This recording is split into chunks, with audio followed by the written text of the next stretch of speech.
বিভিন্ন সময় ছাত্ৰ ছাত্ৰীয়ে প্ৰশ্ন কৰি আছিলে যে এই বছৰ হায়াৰ সেকেন্ডাৰী চূড়ান্ত পৰীক্ষাত কিমান শতাংশ পালে অসম চৰকাৰে ছাত্ৰ ছাত্ৰীক স্কুটি প্ৰদান কৰিব।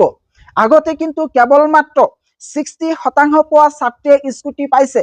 তাৰ পিছত 75 কৰা হল আৰু যোৱা বছৰ 75ৰ পৰা একেবাৰে 80% কৰা হল। অৰ্থাৎ 2025 বৰ্ষত যিসকল ছাত্ৰ ছাত্ৰীয়ে হায়াৰ সেকেন্ডাৰী চূড়ান্ত পৰীক্ষাত 80% নাইবা ততোধিক নম্বৰ পাইছিল তেওঁলোকক ইতিমধ্যে এই প্ৰজ্ঞান ভাৰতী স্কুটি স্কিমৰ আন্ডাৰত ডক্টৰ বাণীকান্ত কাকতি এৱাৰ্ড অৰ্থাৎ স্কুটি প্ৰদান কৰিছে।